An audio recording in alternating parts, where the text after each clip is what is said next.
Hi, I'm Steve Brady. I'm the Executive Director at the Covation Center here in our new studio, or what we call a media lab. It is an awesome opportunity for me to get to know so many different people, including Nick Tinney. I'm here today to talk to Nick, a Williamsport native who is currently living in Colorado. And you gotta love it, right? So let's dive right into this conversation.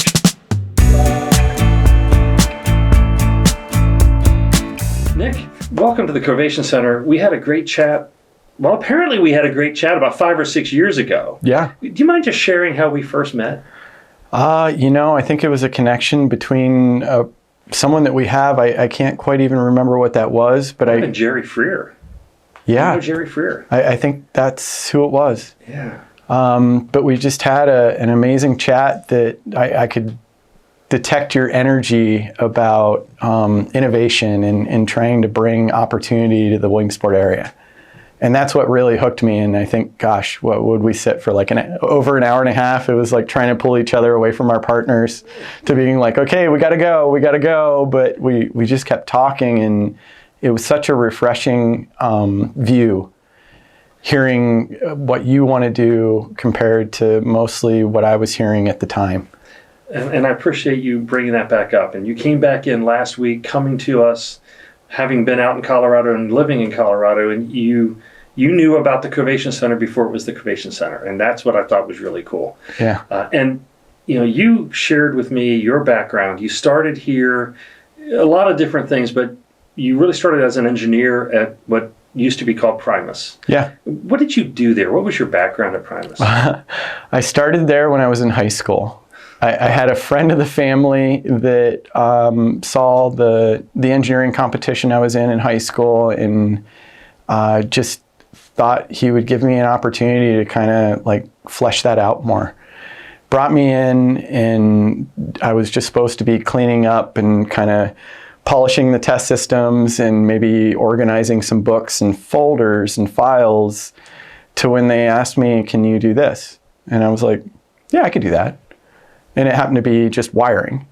And it happened to be that I had classes in high school that taught me electronics. Then they asked me, can you do this? And I was like, well, I don't want to use the drill press. I would rather use the milling machine because it's a little bit easier to use. They're like, you know how to do that? It's like, yep, learned that in high school. And they happened to be... You're singing the praises of a good high school system. Yeah, it was a lot of opportunity. They had a huge variety of industrial arts programs. That's really cool. So that gave you the leg up when they kept asking you for things. And from that, then you went to Penn College, right? Yeah, in the evenings, and worked around my work schedule, and it gave me the opportunity to pay for a good portion of my degree while I was learning the stuff I was going for my degree for. So it was like Penn College, that they do the life experience of actually learning the theory, going into the lab, practicing it. Well, I got to go into the bigger lab that was in industry and talks much like that, but you're doing it every day to get something done. And it just kept growing and growing of like, oh, try this. Well, can you do that? I was like, yeah, I have this experience in that. And it just kept like escalating to where 16 years later, I was senior developer for automated test equipment, and I was working on all kinds of different industries, military, aerospace, medical, what we call high reliability electronics that might be life in loop, things that you do not want to break because someone could get hurt. I used a phrase there, and you used it on Friday too, life in loop, meaning like the pilot is at risk, or someone on a submarine's life is at risk. They're in the loop and something happens. Yeah, you're in the airplane. You don't want those electronics to fail. You hopefully are hoping that there's another system that's backing up that system. Well, you only have so many systems up in the air because you can only hold so much stuff in that airplane.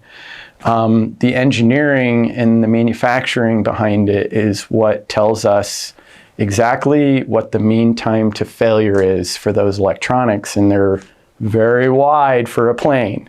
So it's really kind of cool that you work on this life in the loop type of thing, and thanks for explaining that. Mm-hmm. Now, you did all of that, and you were working for, to use the language, you were working for the man. And at some point you decided to go out on your own. What drove you to seek out business as your own? I was, I think, ticking the man off a lot with my creative ideas and didn't have the capacity to understand that we do have the capability of doing that. I learned a great deal of life lessons on how to communicate better as an engineer, because we're really taught to speak through specifications and we come off quite dry and or arrogant and combative at certain points, I've been told, at least by corporate. Engineers have a tendency. Yeah, the funny part was I was told that, and then a couple weeks later I was offered a position in a management structure. So I kind of had to laugh, and I was like, the tension between that really made me think wider. I was like, I think I can do this on my own. And I always had aspirations because it just felt like my voice wasn't being heard. And I felt like I had so much more to contribute. Well, I appreciate the journey that you're sharing. And I will admit, at times, engineers are perceived as very dry, this is the answer, don't argue with me. And for whatever reason, engineers don't spend the time developing what they see as an unnecessary attribute, which is communicating effectively. Yeah, I think what was that journey like for you? I think it's a whole different language. When we say no, we're backing that up with theory and analytics and other things. And when you hear a dissolved no, in our culture, it seems like it's exclusion. What we're doing is we're basing that all off of that life in loop type scenarios, is that's for your safety. That's what I think our ethos is. But when it comes to getting things done, we got to elaborate a little bit more. Or what I learned is you can be the greatest engineer for your client, but if you can't communicate that process to your client, where are you? Can't get it done. You have to be able to talk to the person where they're coming from. Yeah, so I started really leaning in on emotional intelligence. Like, how can I take this really complex idea that is in engineering speak and get it to where we're, in a way, sending and receiving one-to-one. The energy that all you output is actually absorbed by the other person, and they have a way of understanding. And bringing it down, I wouldn't say, I really hate the terms of dumbing it down. It's more about educating and bringing that concept in a form that the person can understand it. So it's not dumbing down, it's speaking the other language. It's translational rather than talking down to. We both have brains, and we can say that we have brains. Our culture, I feel here in the U.S., is what I know the most. I feel that we tend to put a little too much weight of saying that person doesn't have the capacity. I think it takes a lot of communication and understanding and being open to understanding that we both have the capacity to do it. If I say that you don't, I'm already putting a disposition and a judgment on you. Interesting. Now, one of the things we talked about is a company that you're friends with out there. Well, there's two companies that you're friends with out in Colorado that I'm very interested in. The first one is Proximity Space, and they're the ones that actually manage their Covation Center systems. And so Proximity Space is how you log in. You come to us with a Proximity account. You're able to just log in on your own and pay and use the space. And you even talk to them and know the creators of that organization. And we're very grateful for Proximity Space, who is not a sponsor of this video. Feel free to give us a call. But the other one is a company that you're talking with that makes wood products, and they're growing significantly. Yeah. Now, you talked about them almost having to, what I would say, go back to basics. And the Toyota production system and some of those sorts of things. Yeah. What's the value you see in some of what I would call going back to the basics? I think a lot of the construction industry, we've been doing the same thing for the last 100 years. Look at how you frame a house. Look at how the materials are brought in, how we don't use jigs and fixtures and other things that I use in my manufacturing environment to, one, make things more efficient, reduce scrap, other methods like that. And now you hear me speaking about the manufacturing practices that I've learned is we have very simple tools, but when you layer those and you take someone else's expertise and stick those in those tools, they're educated now to kind of be self-sustainable. My whole job is not to come in as a consultant and hand you the plan. I want to hand you tools, educate you on those tools, and now you can continually improve yourself with those tools. What did I do? I educated you, but I also gave you a way to navigate things that I don't see from my expertise because you're the expert in your industry. So Lean Six Sigma, 5S's, Toyota Production System, Yeah. all of those are tools.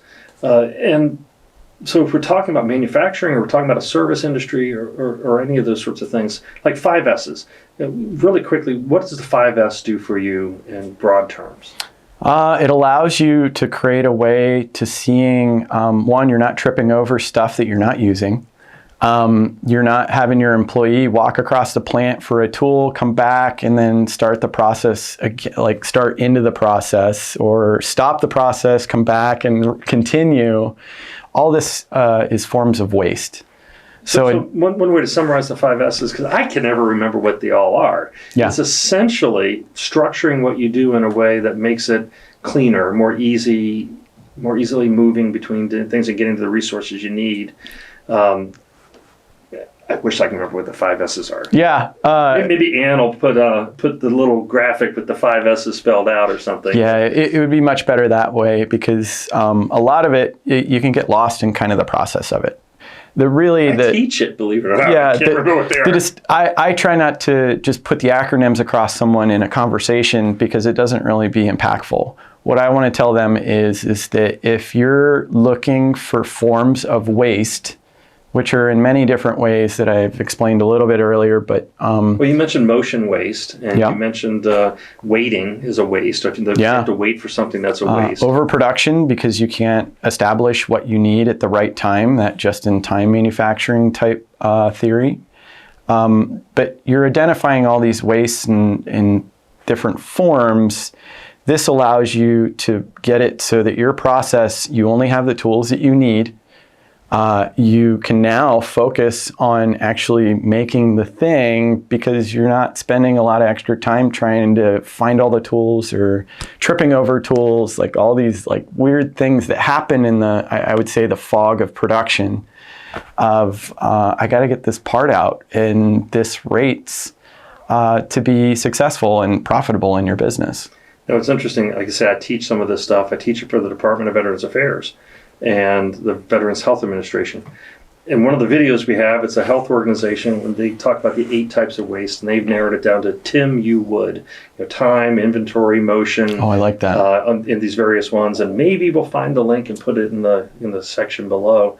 And it's kind of cute, but it's in a service environment, right? And they talk about just wasted energy, wasted mistakes, paperwork that takes too long. My favorite is when they come in and they're telling this man who's in his little hospital gown that he's pregnant.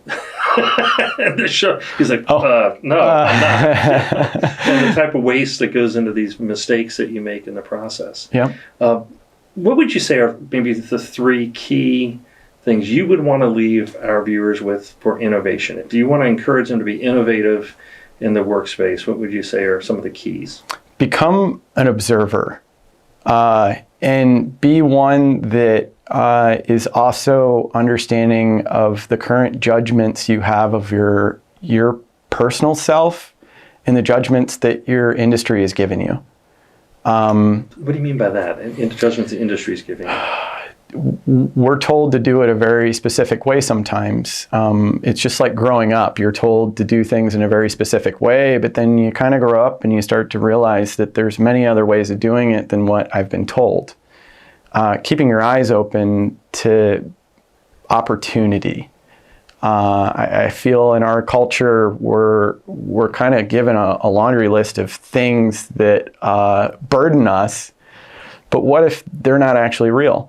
Have you actually questioned that? And once what is all that? That's overproduction. That's waste. That's wasted energy. So now, once you have that on the, like, let's say off the plate, what are you focusing on? Really, what's going on the production floor? in any business. That's what makes the money. It's value add down there, to where as you go the layers up, you're not adding value, you're adding cost.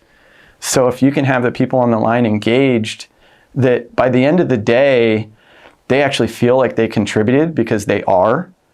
They're not being told what to do. They're actually living their lives and doing something that they enjoy. And that in the end of the day, they go back to their partner or their family and they say, look what I got to do today. That's my preview. That's what I feel is being lost right now, as we've all kind of had time to sit with ourselves during COVID, and we're starting to figure out, like, what do I want to do in life? What happens if you don't feel like you have that opportunity? You feel like the world's against you. If you're on a production line and you have an atmosphere to where you're the contributor, you're the one that is being asked, well, what's your biggest problem right now? And if you could make a change, and if we try that change and we measure it with some objectivity and it works, we're going to put that in the process. Don't you feel empowered to give more feedback? And actually now you're changing the process, and that the manager that does have that experience, but it might be stale because they were maybe in that same position, maybe not. But you're the one that sees it every day. You're like, boy, I'm turning this tool every day, but I got to turn it with my wrists up around because the engineer that doesn't sit on the line or has been in that position didn't catch that. Now my wrist hurts every day, and I try and tell my manager, and he's just like, we don't have the time to give that feedback, or that change is going to be a lot of work. Where back when the engineer was sitting in the seat, he's on the computer, he could have easily moved that model position over here, and look how impactful that could have been. Well, it's so funny you say that. It brings back memories. The Air Force, we had, I can't remember, it was reblowing a Blue 2 initiative. We would bring the engineers down to the maintenance guys on the flight line and say, okay, you put this box in. You take this avionics box and put it in. Mm-hmm. You take it out. And they said, well, I can't. It's because it's jammed. Yeah, there you go. The engineer designed it in such a way. And so I remember my favorite example is they put a really short cord in there, like a 2-inch connecting cord that you had to have a special tool to connect it. Yeah. But there was a lot of space. And they go, well, why don't we just make it a 15-inch cord? And they're like, yes, engineer. Why didn't you make it a 15-inch cord instead of designing the tool to go around it? So the idea of getting the engineers as part of that process and getting the users and engineers talking together is a really interesting way of being innovative. Yeah, I feel a lot of my experience, I've been in those positions. I was on the line, and in the very beginning, I had to sit there, and my mentors made me take that component and sit there for 4 hours and put it in the box. Cut it, put it in the box. Do this other thing. And I was like, I don't want to do this all my life. I feel like I got more, but if you feel like you don't have that capacity, or even have the opportunity given to you that you can give feedback saying, well, if you move the part around this way, boy, this is really easy for me. And now it turns into muscle memory, to where I can start thinking about other things, or maybe even coming up with ideas to making that even better. And now I give that feedback. Don't you want to be a business owner that all your employees give you the feedback and make your profit margin go up, and then you can then give them raises? Look at how simple that function turns into being. I really like what you're saying. As I heard what you just said, if I listen to my employees and they help me improve the process, my employees become happier in the job. I become more efficient at what we do. Efficiency leads to increased margin, which leads to increased profit, which allows me to make everyone's life better, including my employees. Yeah. What a great cycle. Everybody wins. Thank you so much for taking the time. I wish I was the one going back to Colorado instead of the gorgeous areas out there. I know you told me you're just an hour or two away from Moab, and that's in Utah. Yeah. Right? And just a few other gorgeous spots out there. So thank you for taking the time here in Williamsport and sit down and talk with me. Yeah. This has been a great opportunity to listen to Nick and hear what he has to say about process improvement and his journey and innovating. Now, if you like this video, be sure to hit like, and please subscribe for more videos like this one and all sorts of other videos designed for you, small business owners. Until the next time, I'm Steve Brady.